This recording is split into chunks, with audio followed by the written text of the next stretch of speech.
పరిస్థితిలో ఆ పార్టీకి జాతీయ అధ్యక్షుడిగా ఉన్న రాజ్యసభలో ప్రతిపక్ష నాయకుడు ఉన్న మల్లికార్జున ఖర్గే గారు విడుదల చేశారు. అంటే మల్లికార్జున ఖర్గే గారు అంటే విలువ లేదనేది ఇప్పుడు అర్థమవుతుంది.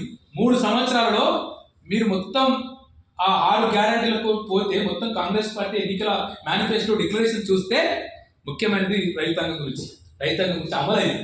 రైతు భరోసా వచ్చింది, రైతు రుణమాఫీ వచ్చింది, సన్నోట్లకు బియ్యం వస్తున్నాయి, సన్నోట్లకు అనేది బోనస్ వచ్చింది. అంటే రైతుల గురించి మాట కొత్త విత్తన చట్టం కేంద్ర ప్రభుత్వం తీసుకొని వీళ్ళు వ్యతిరేకిస్తారు. ఇట్లా చాలా విషయాలు రైతులకు ఇక్కడ ఈ రాష్ట్రంలో ఎంతో కొత్త జరిగింది. నష్టం జరిగితే నష్టం జరిగితే మేము ఒక ఎకరానికి 10,000 ఇస్తామని చెప్పారు. ఒక కమిటీ వేశారు. వ్యవసాయ శాఖ మంత్రి నాగేశ్వరరావు ఆయన పేరు ఉంది కదా, తుమ్మల నాగేశ్వరరావు నాయకత్వంలో ఇది అమలవుతుంది. BC declaration అమలవుతుంది. ఎస్సీలు గారు నిద్రపోతున్నారు. ఇద్దరి మహానుభావులకు అశోకన్నకు బైరి వెంకటేశ్వరకు నేను పాదాభివందనం చేస్తాను. పాదాభివందనమే చేస్తున్నాను నిజంగా. అంటే ఎస్సీలలో కలిసి కట్టుగా ఉమ్మడిగా ఇక్కడ అన్ని కులాలు ఉన్నాయి. మాదిగలు ఉన్నారు, మాలలు ఉన్నారు, ఏంది సంఘం మహంగారి ఉంది, చాలా సంఘాలు ఉన్న పరిస్థితి వచ్చింది. ఇట్లా ఒక అన్ని తెలంగాణలో అన్ని కులాలు ఒకే దగ్గర కూర్చొని మాట్లాడేందుకు వేదిక ఏర్పాటు చేసి ముందుగా మీకు థ్యాంక్ యూ. నేను ఇప్పుడు చెప్పే డిక్లరేషన్ అన్ని వీళ్ళ మన అన్న వాళ్ళు ఎస్సీ డిక్లరేషన్ ఎక్కడైతే ఆ డిక్లరేషన్ మొత్తం దాంట్లో చెప్తుంది. ఎస్సీ డిక్లరేషన్ ప్రధానమైంది దళిత బంధు స్థానంలో అంబేద్కర్ అభ్యర్థం ఇస్తాం, 12 లక్షలు ఇస్తాం. ఇది లేదు. ఇది మనం క్షేత్రస్థాయిలో ఈ ప్రభుత్వాన్ని నిలదీయాల్సిన అవసరం ఉంది. ఇప్పుడు పంచాయతీ ఎన్నికలు కూడా జరుగుతాయి కాబట్టి ఈ ఎన్నికల్లో నువ్వు ఎందుకు చేయలేకపోయినావు? ఎందుకంటే రేపు పొద్దున ఎంపీపీ జడ్పీటీసీ జిల్లా పరిషత్ పార్టీ పేరు నడుస్తేసుడు దానికి సంబంధించిన మనకు డిమాండ్ చేయాల్సిన అవసరం ఉంది. రెండోది ఏం చెప్పిర్రు? 18% రిజర్వేషన్లు చేస్తామని చెప్పారు. 18% రిజర్వేషన్లను మన జనాభా ఎంత అదే చెప్పి మాట్లాడుతూ 20% జనాభా ఉన్నాం మనం ఈ తెలంగాణ రాష్ట్రంలో. దేశంలో 20% జనాభా ఉన్నాం. ఈ లెక్క మనది కాదు, వాడు చెప్పిన లెక్కనే. అటు కేసీఆర్ కులగన చేశాడు, సకల జన సర్వే చేశాడు, రేవంత్ రెడ్డి మొత్తం కులగన చేశాడు. ఈ లెక్క తీస్తే మనకు 20% జనాభా 19 జనాభా ఉంది. కానీ వాళ్ళ ఆ రిజర్వేషన్ను పోయినసారి కేసీఆర్ ఏమో ట్రైబల్స్కు పెంచాడు, 6% నుంచి 10% రిజర్వేషన్ పెంచాడు. కానీ దళితులకు వచ్చేసరికి మనం ఏం పాపం చేసినా తెలియదు. కానీ మనకు 18% రిజర్వేషన్ను ఇప్పటి వరకు పెంచిన పాపానికి పోలేదు. వర్గీకరణ చేసినాం, దానికి కట్టుబడి ఉన్నాం. వర్గీకరణ చేసినాం, సంతోషం, నీకు అభినందనలు చేసినాను, వర్గీకరణ చేసినాను. కానీ రిజర్వేషన్ చేస్తే ఏమవుతుంది? మనకి ఇంకా ఎక్కువ ఫలాలు వస్తాయి, మనకి ఎక్కువ ఉద్యోగాలు వస్తాయి, ఎక్కువ సీట్ల ఐఐటీలలో, ఇంకొక దగ్గర ఇంకొక యూనివర్సిటీలలో. ఇప్పుడు నాగయ్య గారు చదివే లాంటి జయశంకర్ యూనివర్సిటీలో లేదు ఇంకొక యూనివర్సిటీలో మనకి ఎక్కువ వస్తాయి. అవి వల్ల రాని పరిస్థితి ఉంది. కాబట్టి ఆ రిజర్వేషన్లను పెంచమని చెప్పాలి. ఇంకో అడుగు ముందుకేసింది కాంగ్రెస్ పార్టీ ఎన్నికల మేనిఫెస్టో. చాలా కాలం దళిత ఉద్యమం మాట్లాడుతోంది. ప్రైవేట్ రంగంలో కూడా మీరు రిజర్వేషన్లను అమలు చేస్తామని చెప్పారు. ఇప్పటికీ అటు ఊసెత్తని పరిస్థితి కొనసాగుతూ ఉంది. ఇది అయితే ఇక ఎస్సీ కార్పొరేషన్ను విభజిస్తామని చెప్పారు. ఒక జీవో కూడా ఇచ్చింది. కానీ ఇప్పటికే ఎస్సీ కార్పొరేషన్ విభజించలేదు. ఎంబీసీ అంటే ఉపకులాలకు అని ఎంబీసీ అంటున్నాం కదా, ఎంబీసీ కులాలకు ఎంబీసీ కులాలకు ఒక కార్పొరేషన్, మాలలకు ఒక కార్పొరేషన్, మాదిగ ఒక కార్పొరేషన్ అని 3 కార్పొరేషన్ ఏర్పాటు చేస్తామని చెప్పి ప్రభుత్వం ఎన్నికల మేనిఫెస్టో హామీ ఇచ్చింది. జీవో కూడా ఇచ్చింది. నేను జీవో ఇప్పటి వరకు కళ్ళతో చూడాలి కానీ మన దగ్గర ఉండొచ్చు, కానీ ఇప్పటి వరకు ఆ జీవో అమలు కాలేదు. దానికి ఒకే ఒక చైర్మన్ నడుస్తూ ఉన్నాడు. ఏం చేయాలి చైర్మన్? మన ఒకసారి కూర్చోబెడుతున్నాం. నేను ఇవాళ మాట్లాడుతున్నా కదా, ఇట్లనే ఎస్సీ కార్పొరేషన్ చైర్మన్ మంత్రితో మాట్లాడిండు, ఇట్లనే tribal corporation chairman Bellaiah Naik గారు మాట్లాడారు, ఇట్లనే ఎస్సీ ఎస్టీ కమిషన్ చైర్మన్ మాట్లాడిండు, ఇట్లనే క్రిస్టియన్ కార్పొరేషన్ మాట్లాడిండు, ఇట్లనే అంటే మనం 3 ఏళ్ళ అధికారంలోకి వచ్చింది కాంగ్రెస్ పార్టీ. టీఆర్ఎస్ పోతే ఏమీ చేయలేదు. టీఆర్ఎస్ చేయాలని చెప్పి మనం అధికారంలోకి వచ్చామని చెప్పి ఒక ఉన్నత స్థాయి మీటింగ్ జరిగింది సెక్రటరియట్లో.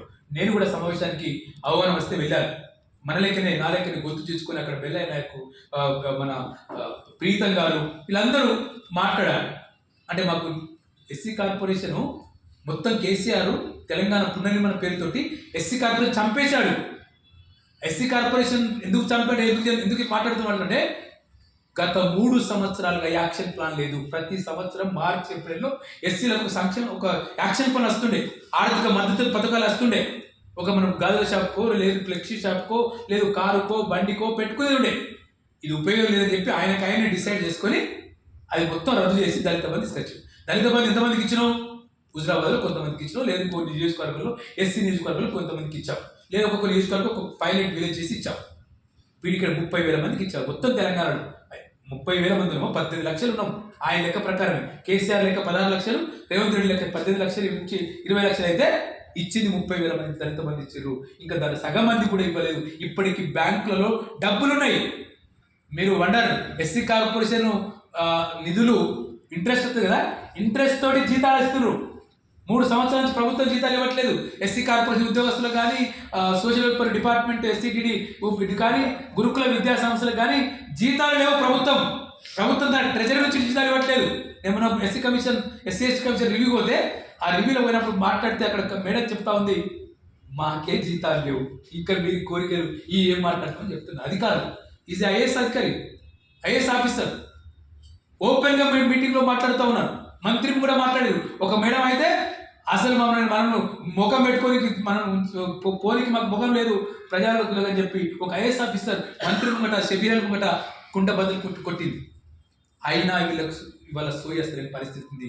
కాబట్టి ఈ విషయాన్ని ఇవాళ మనం మాట్లాడాల్సిన అవసరం ఉంది. ఎస్సీ కార్పొరేషన్ పునర్నిర్మాణం చేసుకోవాలి. తెలంగాణ పునర్నిర్మాణం అంటే ఒక సంవత్సరానికి 20,000 మందికో 30,000 మందికో 1,00,000 మందికో ఒక కొంత వస్తే ఆర్థికంగా మనం 2 రకాల అభివృద్ధి చెందాలి నాకు తెలిసి. ఒకటి విద్య, 2 ఆర్థికం. ఈ 2 అభివృద్ధి అయితే మనల్ని కూడా ఆపలేడు. అక్కడ మన నవీన కూర్చున్నాడు, మన మనిషే, పోలీస్ ఆఫీసరే మన మనిషే, ఆయన మన బిడ్డనే. ప్రభుత్వానికి అటువంటి ఉద్యోగాలు వస్తాయి. మనకు టీచర్ అన్న వెంకటేశ్వర టీచర్, ఎంతమంది ఇలా ప్రభుత్వ ఉద్యోగులు తెలియదు అన్న టీచర్, ఇట్లా చాలా మందివి ఉద్యోగాల్లో మారి వస్తున్నాయి. విద్యా ద్వారా అయితే లేదు, ఎకనామిక్ సపోర్ట్ స్కీమ్స్ అయితే మనకు కొంత డబ్బులు వస్తుంటే చేతులు పైసలు పడతాయి, మంచిగా తెల్లగా గుల్లగా తిరుగుతాము.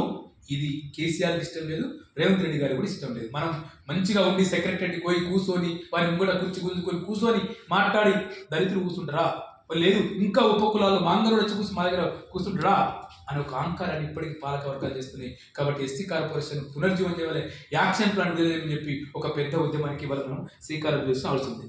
ఇక అట్రాసిటీస్ ఎవరో ఒకరు ఆట ఆడితే, గేమ్లు ఆడితే 2 కోట్లు 3 కోట్లు కోటి రూపాయలు స్థలం ఇస్తారు పేదోళ్ళు అయినట్టు. నువ్వు ఇచ్చుకో, అభ్యంతరం లేదు.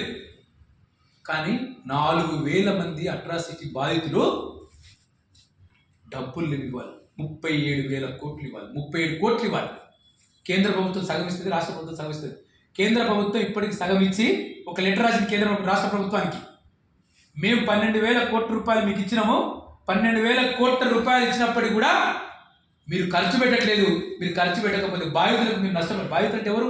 గుడిహట్నూరులో ఒక మాంగారు అమ్మాయి మీద అత్యాచారం జరిగింది. నిన్న కాకుండా ఎర్ర రాజశేఖర్ కులదురంగా హత్య గురైండు, ఇంకో దగ్గర హత్య గురైండు. హత్యలు కూడా చేపడుతున్నారు. హత్యలు, అత్యాచారాలు, కుల హింసకు గురైన వాళ్ళకు వెంటనే ఎస్సీ ఎస్టీ అట్రాసిటీ చట్టం ప్రకారము ఎఫ్ఐఆర్ నమోదైతే 7 రోజుల్లో తక్షణ సాయం ఇవ్వాలి.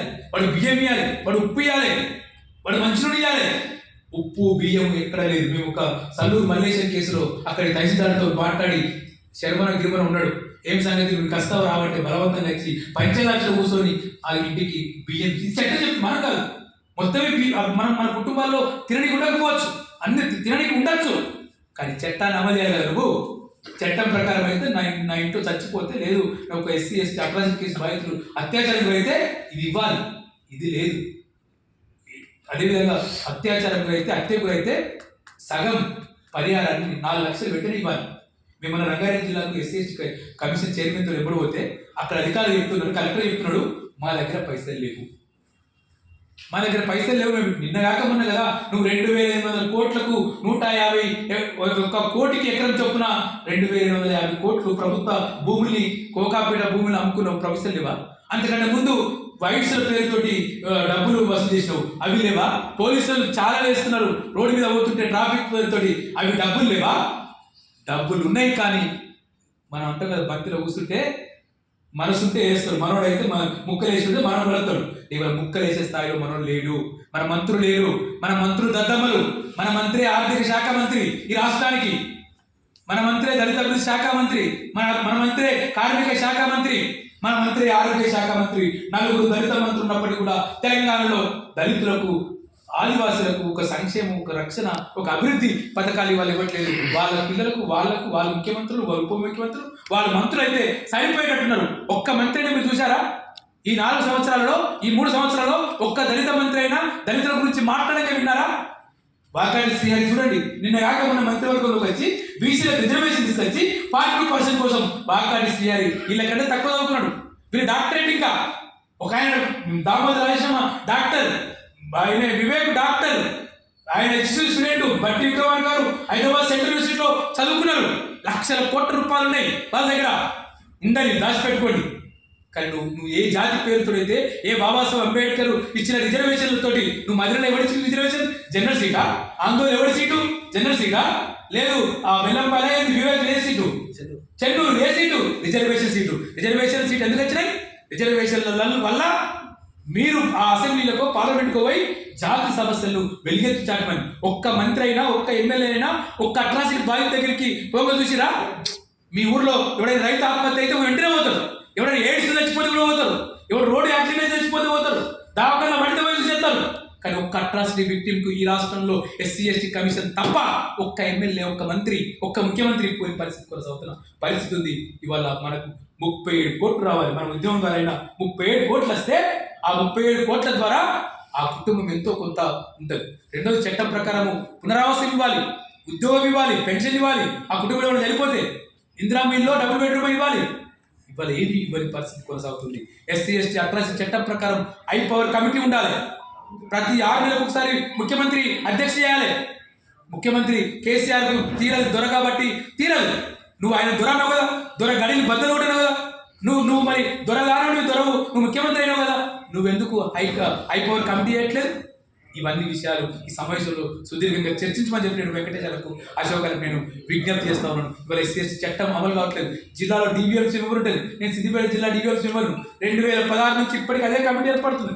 కొత్త కమిటీలు లేవు. ఎవరు ఉంటే అధికార పార్టీ నాయకులు ఉంటారు. అధికార పార్టీ నాయకులు వచ్చి ఏం చేస్తారు? ఇంతకుముందు వెంకటేశ్వర, అశోక్ అన్న చాయ్ బిస్కెట్ చూడు, ఆ చాయ్ బిస్కెట్ ఇచ్చి మంచిగా తిని కలెక్టర్కి, SPకి నమస్తే పెట్టి ఏదైనా పైన వేసుకొని పోతారు. ఒక సంఘం, ఒక జాతి కోసం మాట్లాడే వాళ్ళకి వాళ్ళ SC/ST విజిలెన్స్ అండ్ మానిటరింగ్ కమిటీలో స్థానం లేదు. నేను రద్దు కావడానికి కొట్లాడి తెచ్చుకున్నాను. ఒక పెద్ద మేధావి పైన వేసిండు, ఇటువంటి ఒక పెద్ద మేధావి, నల్లకోట వేసుకున్న మేధావి, వాడికి ఇస్తావా సస్తావా అంటే ఒక మంత్రిని బెదిరిస్తే ఆయన ఇంకొక ఆయన, ఈ పదవి నాకు ఎవడు కావాలి, మనోడే, ఈ పదవి నాకు ఎవడు కావాలి, నేను రైతుల గురించి మాట్లాడతా, నేను రైతు నాయకుడు అని చెప్పి రాజీనామా చేస్తే భిక్షగా వచ్చింది చెప్తున్నాను నేను. ఇవ్వాలి ఆ మంత్రి నాకు ప్రేమతో ఇవ్వలేదు అప్పటి మంత్రి. అట్లా అంటే ఒక ప్రజాసంఘ అశోక్ గారనో, వెంకటేశ్వరనో, లేదు ఇంకో రామచంద్రనో, సీననో, ఇంకెవరో నాగే అలాంటి ఒక స్కాలరో ఆ కమిటీలో ఉంటే మాట్లాడితే మన సమస్యలు కలెక్టర్కి అర్థమవుతాయి, మన కలెక్టర్కు మన సమస్యలు SPకి, కమిషనర్కి అర్థమవుతాయి. ఒక్క కేసు అంటే మర్డర్ జరిగితే, అత్యాచారం జరిగితే SP, కలెక్టర్ అక్కడికి పోవాలి. ఒక్క ఊరికైనా పోయిరా? మేము తెప్పించాం. గౌతోజీ కూడా మనోహరాబాద్ మండలం 3 మెదక్ జిల్లాలు ఉంటుంది. మేడ్చల్ పక్కకు ఒక మాదిగ కుటుంబాన్ని మొత్తం బైకౌట్ చేశారు. అలా మనోళ్ళు కూడా నేర్చుకున్నారు. చదువుకున్న పిల్లలు, చాలా మంచి చదువుకున్న విద్యలు అందరం డప్పు కొట్టమన్నారు అంతే. డప్పు కొట్టమంటే సోషల్ బైకౌట్ చేశారు. అట్లా కలెక్టర్, SP, కోర్టు పోయి తెప్పించాం. SC/ST కమిషన్ మొత్తం అన్ని తిరుగుతుంది, చాలా బాగా పనిచేస్తుంది. కానీ యంత్రాంగం నిద్రలో ఉంది కలెక్టర్, SP. ఈ అంశం ఇది కూడా చర్చించమని చెప్తున్నాను. రెండోది SC/ST బడ్జెట్. మనం కొట్టాడు తెచ్చుకున్నాం బడ్జెట్. తెలంగాణ ఉద్యమం నడుస్తున్నప్పుడు ఇదే ఇందిరా పార్క్ వేదికగా మొత్తం రాష్ట్ర వ్యాప్తంగా దీక్షలు చేసి SC/ST సప్లాన్ చట్టం తీసుకొచ్చారు. దాన్ని 2017లో కేంద్రంలో సప్లాన్ రద్దయిన తర్వాత, నాన్ ప్లాన్ రద్దయిన తర్వాత అది SC/ST special development fund act వచ్చిండ్రు. ఇంతకుముందు అశోక్ అని చెప్తున్నాడు, ₹1,00,00,000 40,000 కోట్ల రూపాయలు ఈ ప్రభుత్వం కేటాయించింది పోయిన బడ్జెట్లో. చట్ట ప్రకారం క్వాలిఫైడ్ కూడా చేసామని చెప్పారు. కానీ వాళ్ళు ఖర్చు పెట్టింది నిన్నగా లెక్క తీస్తే 6,000 కోట్లు మాత్రమే. ఇవాళ 8 నెలలు నడుస్తుంది. ఆర్థిక సంవత్సరం వచ్చి 8 నెలలు నడుస్తుంది. ఇంకా 5-6 నెలలు అయితే, 4-5 నెలలు అయితే ఈ సంవత్సరం అయిపోతుంది. 40,000 కోట్లలో 6,000 కోట్లు అంటే మన డబ్బులు ఎక్కడున్నట్టు? ఈ పేపర్ మీద వేశాడు ఆయన, బట్టి విక్రమార్ గారు, మన మంత్రి, మన కులం మంత్రి. ఈ పేపర్ వేశాడు. అంటే మన అభివృద్ధి గత పాలకులు, గత TDP, కాంగ్రెస్, TRS కూడా కాగితాలకు పరిమితం చేస్తే, మేము రాజ్యాంగాన్ని రక్షిస్తాము, మేము రాజ్యాంగాన్ని కాపాడుతామని చెప్తున్న కాంగ్రెస్ పార్టీ కూడా ఇవాళ రాహుల్ గాంధీ మొత్తం దేశవ్యాప్తంగా రాజ్యాంగాన్ని పుస్తకాన్ని పట్టుకొని తిరుగుతుంటే ఇవాళ రాజ్యాంగబద్ధంగా మనకు రావాల్సిన బడ్జెట్ను ఈ ప్రభుత్వం ఇవాళ ఖర్చు పెట్టట్లేదు. 6,000 కోట్లు మాత్రమే ఖర్చు పెట్టారు. అవి కూడా దేనికి? రైతు భరోసా. మనలో ఎవరో కొంత భూమి తీసుకుంటారు, అది రైతు భరోసా. బియ్యం ఇస్తారు కదా, బియ్యానికి ఎక్కడ ఆస్తులు ఖర్చు పెట్టావా? 600 కోట్లు అడిగింది వాళ్ళు ఇక్కడ గురుకుల విద్యా సంస్థల వాళ్ళు. ఎస్సీ గురుకుల విద్యార్థులు, ఎస్టీ గురుకులు పడితే 60 కోట్లు ఇచ్చారు. 600 అంటే మా మెదక్ జిల్లాలో ఆందోళనలో ఒక హాస్టల్ కూలిపోయింది. పేపర్లు వస్తే అడవులుగా చేస్తే 600 కోట్లకు 60 కోట్లు ఇస్తే ఎందుకు మనకి వస్తాయి? 60 కోట్లు మనం ఏం చేస్తాం? మనలు చిల్లర మనం పెట్టేసి లెక్కలు చూసేసి కిటికీలు పెట్టి బాత్రూమ్ పెట్టి ఒక బిల్డింగ్ అంటే శాశ్వతం ఉంటుంది, 50 ఏళ్ళు 100 ఏళ్ళు ఉంటుంది. కానీ 60 కోట్లతో ఏమీ కాదు. 600 కోట్లు విడుదల చేయమని చెప్పాలి. గురుకులాల్లో ఇవాళ మొత్తం నాణ్యత దెబ్బతింటుంది. టీచింగ్ లేదు, నాన్ టీచింగ్ స్టాఫ్ లేదు, చదువు సరిగా లేదు, తిండి సరిగా లేదు. రోడ్ల మీకు వస్తున్నారు పిల్లలు. కస్తూర్బా లాంటి ఇక్కడ పాలమాకడ విలేజ్ ఉంటుంది, రోడ్ల మీకు వచ్చారు పిల్లలు. కాబట్టి ఆ దాని గురించి కూడా మాట్లాడమని చెప్పి నేను అన్నను గుర్తు చేస్తున్నాను. అంబేద్కర్ విద్యానిధి 500 కోట్లు మనం ఇచ్చారు. అడగడానికి ఒక 100 సార్లు పోయి మేము లక్ష్మణ్ గారిని కలిసాం, బట్టి విక్రమార్క గారికి రూమ్లో వేసాం, ముఖ్యమంత్రిని స్వయంగా ఒక సమావేశంలో కలిసి ఇచ్చాము. చివరికి ఒక 1000 కోట్లు రిలీజ్ చేశాం. 1000 కోట్లు రిలీజ్ చేసి ఒక 500 కోట్లు 500 మంది విద్యార్థులకు అంబేద్కర్ విద్యార్థి చేశారు. థ్యాంక్స్ ప్రభుత్వానికి. అట్లే విధంగా మన పిల్లలు ప్రైవేట్ హాస్టల్లో చదువుతున్నారు, ప్రైవేట్ స్కూళ్ళల్లో బెస్ట్ అవైలబుల్ BSc స్కీమ్ ఉంది. 3 సంవత్సరాలు ఇవాళ ఫీజుల గురించి ఫీజులు చెల్లిస్తలేదని చెప్పి కేటీఆర్ మాట్లాడుతుంది కదా. వాళ్ళ పాపాలు వాళ్ళు చెల్లించకపోవడం వల్ల 800 కోట్ల ఫీజు రీయింబర్స్ పెరిగిపోయింది. ఈ బెస్ట్ అవైలబుల్ స్కీమ్ కింద దాదాపు 231 కోట్లు పెండింగ్ పడ్డాయి. 230 కోట్లలో 25% మాత్రమే ఇచ్చారు. 30 కోట్లు ఇచ్చారు, 27 కోట్లు ఇచ్చారు. 20 కోట్లకు ఇచ్చి అది ఇంకా పూర్తిగా అక్కడ మన పిల్లలకు అగౌరవపరుస్తున్నారు, తల్లిదండ్రులు అగౌరవపరుస్తున్నారు. మీరు ఎస్సీలకు మీరు డబ్బులు మీ ఫీజు మీరు కట్టుకోండి, మీ ఇష్యూలు మీరు తెచ్చుకోండి, మీ బుక్లు మీరు తెచ్చుకోండి అని చెప్పారు.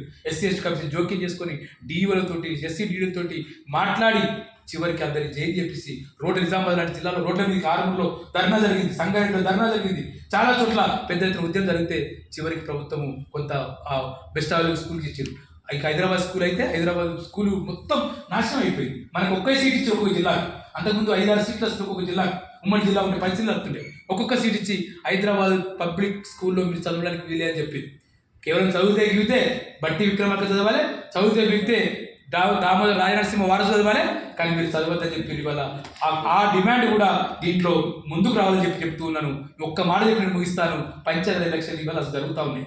ఏం చెప్పారు? బీసీలకు అయితేనేమో మేము కులగానే చేసినాం కాబట్టి, డెడికేషన్ కమిటీ చేసినాం కాబట్టి మేము ఆ జనాభా ప్రకారం మేము బీసీలకేమో రిజర్వేషన్ ఇస్తాము, కానీ ఎస్సీలకు ఎక్కడ రిజర్వేషన్ ఇచ్చారు? ఎస్సీలకు 2011 ఇచ్చారు. అంటే బీసీలకు మాత్రం చెల్లుతుంది, ఇక్కడ మాత్రం చెల్లదు. అయినా మొత్తం బీసీలకు న్యాయం జరిగిందని కూడా న్యాయం జరగలేదు. గత 29 17 చదివించారు. కానీ లెక్క హైకోర్టుకి ఇచ్చింది. డెడికేషన్ కమిటీ రిపోర్టు సంతకం పెట్టుకుని హైకోర్టుకి ఇచ్చారు. మేము ఆ ప్రకారం ఇచ్చినామని చెప్తా ఉన్నారు. కానీ మనకు దిక్కులేదు. వల్ల 2011 లెక్కలు 2026 ఎప్పుడో జనాభా లెక్క జరుగుతాయి. ఇప్పుడు ప్రాసెస్ నడుస్తూ ఉంది. 2026 అయిపోతే అప్పుడు మనకు రిజర్వేషన్ పెరిగే పరిస్థితి ఉంది. అంటే ఇవాళ మొత్తం పంచాయతీరాజ్ సిస్టంలో మన ఎస్సీలు లేకుండా చేశారు. కేవలం 16% అన్న 15% మాత్రమే. 20% లెక్కుంటే మనం 15% అంటే 5 ఒక్కొక్క జిల్లాకు 5 ఎంపీపీలు కోల్పోయాం, 5 జడ్పీటీసీలు కోల్పోయాం. ఇక మండలానికి 3-4 సర్పంచ్లు కోల్పోయే పరిస్థితికి వచ్చినాం. ఇట్లా ఓవరాల్గా చూస్తే మొత్తం ఇవాళ మనకు అన్యాయం జరిగింది పంచాయతీ ఎలక్షన్లో. ఇవన్నీ విషయాలు మాట్లాడడం. రెండోది భూ పంపిణీ లేదు. గత కేసీఆర్ ప్రభుత్వం భూ కొనుగోలు పథకం కింద భూమి చేశారు. వాళ్ళు మొత్తం బ్యాన్ చేసి కొనుగోలు పథకం తీసుకొచ్చి ప్రభుత్వ భూమిని పంపిణీ స్కీమ్ని ఆపేశారు. PV నరసింహరావు, ఇందిరాగాంధీ మనకు భూ సంస్థలకి ఇచ్చారు భూములు. అటువంటి భూములు పంపిణీ భూమి లేదంటారు. కానీ భూమి లేదంటే కోకాపేట వెళ్తా అనుకుంటున్నావు. నువ్వు భూమి లేకపోతే ఫ్యూచర్ సిటీలో లక్షలాది ఎకరాలతోటి ఫ్యూచర్ సిటీ నిర్మిస్తున్నావు. భూమి లేకపోతే మొత్తం ప్రతి రాజకీయ నాయకుడికి ఎన్ని వేల ఎకరాల 100 ఎకరాల ఫామ్ హౌస్లు ఉన్నాయి. రా మా మెదక్ జిల్లా సిద్దిపేట చూస్తాం. ఇడికెళ్ళి ఎక్కడికి వెళ్ళి హైదరాబాద్ శంషాబాద్ షామీర్పేట దాటితే రైటు లెఫ్ట్ మొత్తం రైటు లెఫ్ట్ అంతా అగ్రకుల దొరలై రాజకీయ నాయకులు, ఎమ్మెల్యేలు, ఎంపీపీలు, జడ్పీటీసీలు ఫామ్ హౌస్లు ఉన్నాయి. ఒక్కొక్కటి ఒక ఎకరం 30 లక్షలు, 60 లక్షలు, 70 లక్షలు. ఆ చెట్లు, మామిడి చెట్లు, ఆ కొబ్బరి చెట్లు చూస్తే నాకే కోపం అనిపించింది. తుపాయి ఉంటే చంపేయాలనిపించింది. ఆ టైంలో అంత ప్రెస్టేషన్ గురైన పరిస్థితి వచ్చింది. లక్షల ఎకరాలు వాళ్ళ చేతిలో పెట్టుకొని మనకు భూమి లేదంట. కోనే రంగారావు కమిటీ, వైఎస్ రాజశేఖర రెడ్డి నక్సలైట్తో చర్చ చేసినప్పుడు కోనే రంగారావు కమిటీ ఒక కమిటీ వేస్తే ఇక్కడ భూ పంపిణీ చేసి భూమి లేదని చెప్పింది. మరి ఎట్టిపోయింది? అది ప్రభుత్వం వేసిన కమిటీ. కానీ ఇప్పుడు ఈ ప్రభుత్వం ఏమైనా కమిటీ వేసిందా? భూమి లేదని చెప్పడానికి కేసీఆర్ ఏమైనా కమిటీ వేసాడా? కేసీఆర్ కమిటీ వేయలేదు, మొత్తం భూ ధరణి పేరుతోటి భూపక్షాల పేరుతోటి మన తాతల కాలం నుంచి నేను అశోక్ దగ్గర కొనుక్కుంటే, నేను సాదాబాయి నుంచి కొనుక్కుంటే నా పేరు మీద పట్టా మారకపోతే మళ్ళీ తిరిగి అశోక్ దగ్గర సిరిసిల్ల వేములవాడ లాంటి దొరల భూములన్నీ తిరిగి దొరలకు వెళ్ళిపోయినాయి. చాలా ఊళ్ళలో పంచాయతీ పెట్టుకున్నారు, సంపుకురు కొట్టుకున్నారు. భూపక్షాన మనకు ఉపయోగపడలేదు, భూ ధరణి ఉపయోగపడలేదు. ఇవాళ భూభారతి కూడా మనకు భూమి కాని పరిస్థితి కొనసాగుతుంది. కాబట్టి ఇవాళ మొత్తం దళితుల సంక్షేమము, అభివృద్ధి, రక్షణ కోసం చాలా సీరియస్గా మనం ఉద్యమం చేయాలి. నేను ఇద్దరి పెద్దలకు, అటు మా వెంకన్నకు, అశోక్ అన్నకు, మీ ఇద్దరికి చేతులు జోడించి నేను జై భీమ్ చెప్తున్నాను. ఒక మంచి కార్యక్రమాన్ని చేస్తున్నారు, మీ వెంట మేము ఉంటాం, మీతో కలిసి నడుస్తాం. మా దగ్గర ఉన్న సమాచారాన్ని మీతో షేర్ చేసుకుంటాం, కలిసి నడుస్తాం. మనం అన్న చెప్పి ఒక మాట చెప్పాడు, రాజకీయ పార్టీలతో అంటగాకుండా ఉండడానికి ఒక ఇండిపెండెంట్ సంఘం చెప్పాడు. So happy. రాజకీయ పార్టీలలో మనలో ఉంటే ఉన్నది, వాళ్ళ పని వాళ్ళు చేసుకొని, కానీ ఇండిపెండెంట్గా వెళ్తే బలం ఉంటుంది. ఒక అధికారి ఉంటాడు, ఒక ఎమ్మెల్యే ఉంటాడు, ఒక ముఖ్యమంత్రి ఉంటాడు. ఒక మొత్తం జేఏసీ ఎస్సీ డిక్లరేషన్ జేఏసీ ద్వారా మేము పోతున్నామంటే ముఖ్యమంత్రి మనతో చర్చలకు వస్తాడు, లేదు ఎస్సీ అభివృద్ధి శాఖ మంత్రి మనతో చర్చలకు వస్తాడు, పోలీసు డీజీపీ మనతో చర్చలకు వస్తాడు. ఆ బలాన్ని వల్ల సాధించాలి. దీంతో ఇంకెక్కువ ఈ సంఘాన్ని బలవంతంగా కావాలి. ఉన్న పాత నాయకులు పాత సీసాలు కొత్త సారా పోయిన వేది నాకు తెలిసి కొత్త పెద్ద పెద్ద నాయకులు ఉన్నారు మన సంఘాలలో. చాలా ముఖ్యమంత్రితో మాట్లాడుతున్నారు, ముఖ్యమంత్రితో మాట్లాడి పదవి తీసుకుంటారు తప్ప ముఖ్యమంత్రితో మాట్లాడి మన జాతి అభివృద్ధి కోసం మాట్లాడరు, మన జాతికి నిధులు ఇవ్వమని చెప్పి అడగరు, నా జాతికి హాస్టల్ సీట్లు ఇవ్వమని చెప్పి అడగరు. ఇవన్నిటి కోసం ఒక పెద్ద ఉద్యమంగా ఇది రావాలి. వచ్చే ఎన్నికల నాటికి, అసెంబ్లీ ఎన్నికల నాటికి ఈ ప్రభుత్వాలను, పాలక పార్టీలను బోరులో పెట్టి కనీసం మన డిమాండ్ పరిష్కారం చేసుకోవాలి. మనకు వాడైతే చేవెళ్ళ డిక్లరేషన్ ఇచ్చిండో ఆ డిక్లరేషన్ను అమలు చేసుకునే విధంగా మనం ఒక ఐక్య ఉద్యమానికి మనం పోవాలి. ఐక్య ఉద్యమం ద్వారా ఏదైతే సాధించుకుంటాం. మన కళ్ళ ముందు తెలంగాణ ఉద్యమం ఉంది, మన కళ్ళ ముందు అనేక విజయాలు ఉన్నాయి. ఎస్సీ ఎస్టీ సప్లాన్ చట్టం ఎవరు దయతో ఇవ్వలేదు, కొట్లాడి నిరాదీక్ష చేసి రోడ్డు మీద పడుకొని తన్నులు తిని మన ఐఏఎస్ ఆఫీసర్లు, మన ఐపీఎస్ ఆఫీసర్లు, అనేక పార్టీలు రోడ్డు మీద తన్నులు తిని అరెస్ట్ అయ్యారు. చరిత్రలో ఎక్కడ కూడా ఒక ఐఏఎస్ ఆఫీసర్, ఒక ఐపీఎస్ ఆఫీసర్ అరెస్ట్ కాలేదు. ఎస్సీ ఎస్టీ సప్లాన్ మూవ్మెంట్లో కాకి మాధవరావు గారు అరెస్ట్ అయ్యారు, గోపాలరావు గారు అరెస్ట్ అయ్యారు, ఒక డీజీపీ ఎక్స్ డీజీపీ సార్ పేరు తెలియదు, ఆయన కూడా అరెస్ట్ అయ్యాడు. అరెస్ట్ అయితే చట్టం వచ్చింది, చట్టం ద్వారా ఒక పేపర్ మీద లెక్క వచ్చింది, వాడు ఖర్చు పెడుతుండేదని ఇప్పుడు లెక్క అయిపోయినా కదా, ఆ లెక్క వచ్చింది. ఆ లెక్క తీసుకుపోయి కోర్టుకు పోతే మనం రేవంత్ రెడ్డి మెడకు పుచ్చు బిగించి మా బడ్జెట్ ఎందుకు ఖర్చు అని అడగచ్చు. ఇవన్నీ ఒక ఐక్య ఉద్యమం చేయాలని చేస్తూ మంచి టీం ఉంది నాకు తెలిసి. అన్ని జిల్లాల్లో నుంచి వచ్చింది, వాళ్ళకు తెలంగాణలో దాదాపు ఉమ్మడి జిల్లా నుంచి అంతా ప్రాతినిధ్యం వచ్చింది. కాబట్టి నేను మా సీనన్న మేము మెదక్ జిల్లాకు పోతాం, నువ్వు హైదరాబాద్ ఉంటా, మేము హైదరాబాద్ ఉంటాం. కాబట్టి ఉమ్మడి జిల్లాల ప్రతినిధిగా ఇటువంటి చర్చలు జరపండి. మన కమిటీలో చాలా మంది మేధావులు ఉన్నారు. మేము ఎస్సీ ఎస్టీ కమిషన్తో తిరిగినప్పుడు చాలామంది, మేము నిజామాబాద్ పోయినప్పుడు కానీ, నల్గొండ పోయినప్పుడు కానీ 33 జిల్లాలు తిరిగాము. అసలు హైదరాబాద్లో మాట్లాడిన వాళ్ళు ఎవరు బాగా ఉన్నారు. అక్కడ ఆపదలో మన మీద దాడి జరిగితే నిలబడుతున్నారు, కమ్యూనిటీకి పోలీసులతో గొడవ పడుతున్నారు, రెవెన్యూతో గొడవ పడుతున్నారు, ఎమ్మెల్యేతో గొడవ పడుతున్నారు. వాళ్ళందరినీ ఒక లిస్ట్ అవుట్ చేసి ఈ ఉద్యమంలో బలోపేతం చేసి మొత్తం జిల్లా తిరుగుతూ మీరు ఎట్లా కార్యాచరణ వేసుకున్నారు. కాబట్టి మీరు అన్ని జిల్లాలో టూర్ వేస్తే, నేను దళిత బంధు వచ్చినప్పుడు కృష్ణమాది గారు, అద్దంకి దయాకర్ గారు, నేను ఈ ముగ్గురం కలిసి మొత్తం ఉమ్మడి 10 జిల్లాలు తిరిగితే కేసీఆర్ విడుదల వచ్చాం. హుజరాబాద్కి అన్నాడు, వాసాల మరి అన్నాడు, హుజరాబాద్ పోయి వాసాల మరి పోయి ఎస్సీ నియోజకవర్గాలు వచ్చినాయి. ఎస్సీ నియోజకవర్గం పోయి అన్ని నియోజకవర్గంలో ఒక పైలట్ గ్రామం వచ్చింది. అది పోరాటం ద్వారా దాని పేరు కూడా ఎస్సీ అభివృద్ధి కమిటీ, అభివృద్ధి సంక్షేమ కమిటీ. మేము ఆనాడు కమిటీ చేసాం, ఖైరతాబాద్ పెద్ద మీటింగ్ జరిపి ఒక పెద్ద ఉద్యమం చేసి అది సాధించుకున్నాం. ఇవాళ ఈ ఇద్దరి నాయకులు, నేను ఇవన్నీ చదువుతా ఉంటే ఇంకా ఇంతకంటే ఎవరు అవసరం లేదు నాకు తెలిసి.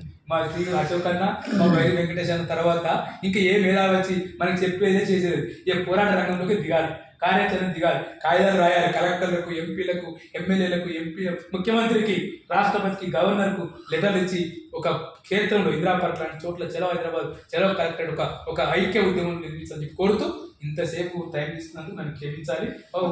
జస్టిస్ దర్శన్ ప్రోగ్రామ్ ఎస్వీలో జరుగుతుంది, నేను కొద్దిసేపు కూర్చొని వెళ్తాను. కాబట్టి నన్ను క్షమించాలని కొద్ది అందరికీ జై భీమ్. Thank you.